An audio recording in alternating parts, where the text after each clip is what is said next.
Once again welcome back to our channel.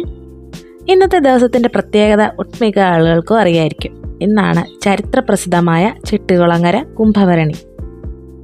Kumbhabharani സ്പെഷ്യലായിട്ട് ചെട്ടികുളങ്ങരക്കാരൊക്കെ തയ്യാറാക്കുന്ന കൊഞ്ചും മാങ്ങയാണ് ഞാൻ ഇന്നിവിടെ പ്രിപ്പയർ ചെയ്യാൻ പോകുന്നത്.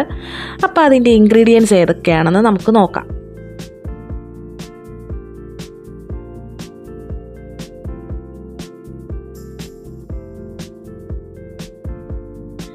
ആദ്യം തന്നെ നമുക്ക് ഈ കൊഞ്ചൊന്ന് ക്ലീൻ ആക്കി എടുക്കണം. അതിനായിട്ടൊരു പാത്രത്തിലേക്ക് നമ്മൾ എടുത്തു വെച്ചിരിക്കുന്ന കൊഞ്ചിട്ട് നല്ലതുപോലെ ഒന്ന് ചൂടാക്കി എടുക്കാം.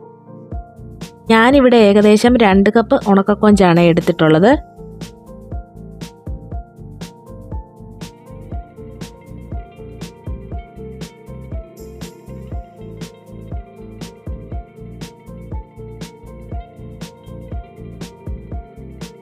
കൊഞ്ചൊക്കെ നല്ലപോലെ ചൂടായി കിട്ടിയിട്ടുണ്ട്. ഇനി നമുക്ക് ഇതൊന്ന് ക്ലീൻ ചെയ്യാൻ വേണ്ടിയിട്ട് ഒരു മുറത്തിലേക്ക് മാറ്റാം. ഞാനിവിടെ ചിരട്ട വെച്ചിട്ടാണ് ക്ലീൻ ചെയ്യുന്നത്. അതാകുമ്പം പെട്ടെന്ന് നമുക്ക് തലയും അതിൻ്റെ വാലും ഒക്കെ ഒന്ന് റിമൂവായി കിട്ടും. ഇനി അടുത്തായിട്ട് നമുക്കിതിൻ്റെ അരപ്പ് തയ്യാറാക്കാം. അതിനായിട്ടൊരു മിക്സിയുടെ ജാറിലേക്ക് ഞാൻ ഒരു പിടി ചെറിയുള്ളി തൊലി കളഞ്ഞത് ഇട്ട് കൊടുക്കുന്നുണ്ട്.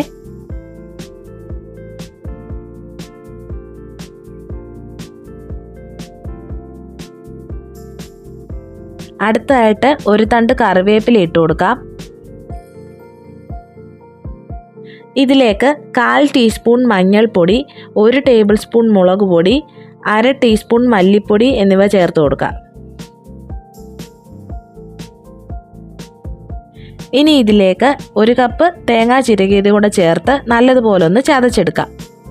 ഒത്തിരി അരഞ്ഞു പോകരുത്, നല്ലതുപോലെ ഒന്ന് ചതഞ്ഞ് കിട്ടിയാൽ മതി.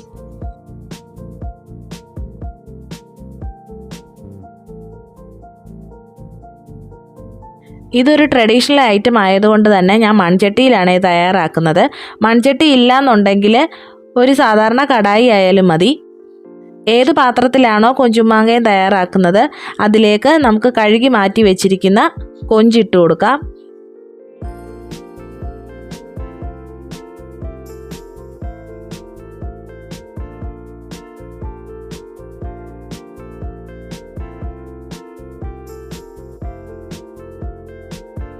ഇനി ഇതിലേക്ക് നേരത്തെ അരിഞ്ഞ് മാറ്റി വെച്ചിരുന്ന പച്ചമാങ്ങയും കൂടെ ഇട്ട് കൊടുക്കണം. ഞാനൊരു മീഡിയം സൈസ് മാങ്ങയാണ് ഇവിടെ എടുത്തിട്ടുള്ളത്.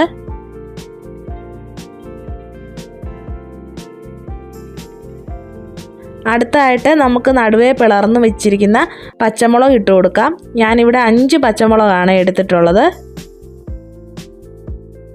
ഇനി ഇതിലേക്ക് നേരത്തെ ചതച്ച് വെച്ചിരിക്കുന്ന അരപ്പും പാകത്തിന് ഉപ്പും ചേർത്ത് നല്ലതുപോലെ ഒന്ന് മിക്സ് ആക്കി എടുക്കാം.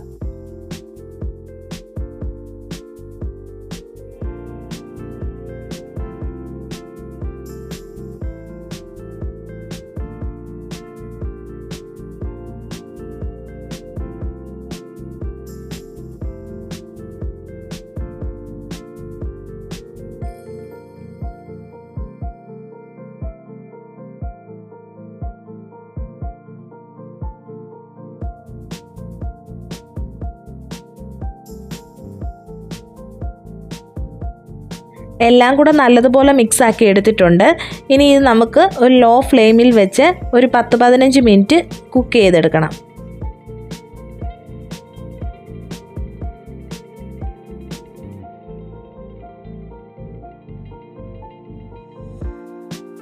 ആവശ്യമുണ്ടെങ്കിൽ മാത്രം നമുക്ക് കുറച്ച് വെള്ളം തളിച്ചു കൊടുക്കാവുന്നതാണ്.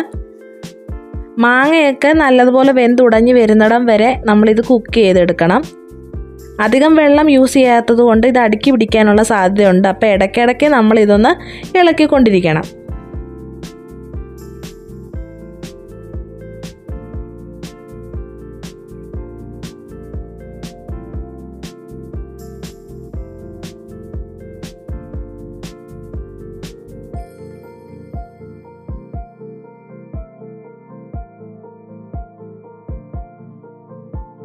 നമ്മുടെ കൊഞ്ചും മാങ്ങയും ഏകദേശം റെഡി ആയിട്ടുണ്ട്. നമുക്കിനി ഫൈനൽ സ്റ്റെപ്പായിട്ട് ഇതിലേക്ക് കുറച്ച് കറിവേപ്പിലയും കുറച്ച് വെളിച്ചെണ്ണയും ഒഴിച്ച് നല്ലതുപോലെ ഒന്ന് മിക്സ് ആക്കി കൊടുക്കാം.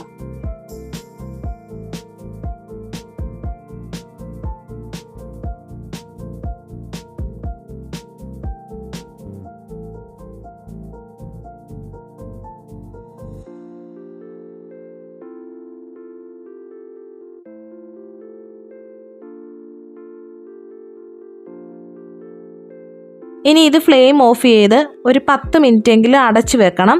എങ്കിൽ മാത്രമേ നമ്മുടെ ആ കറിവേപ്പിലയുടെയും വെളിച്ചെണ്ണയുടെയും ഒക്കെ ഒരു ടേസ്റ്റ് ഇതിനകത്ത് നമുക്ക് കിട്ടത്തുള്ളൂ. ചോറിൻ്റെ കൂടെയൊക്കെ കഴിക്കാൻ വേണ്ടിയിട്ട് ഈ ഒരൊറ്റ വിഭവം മാത്രം മതി, അത്രയ്ക്ക് ടേസ്റ്റിയാണ്. അപ്പോൾ ചെട്ടികുളങ്ങര സ്പെഷ്യലായിട്ടുള്ള കൊഞ്ചും മാങ്ങയും ഇവിടെ തയ്യാറായി കഴിഞ്ഞു. അപ്പോൾ എല്ലാവരും ഇതൊന്ന് ട്രൈ ചെയ്ത് നോക്കണേ. പുതിയൊരു റെസിപ്പിയുമായിട്ട് നമുക്ക് വീണ്ടും കാണാം. അതുവരേക്കും ബൈ ബൈ.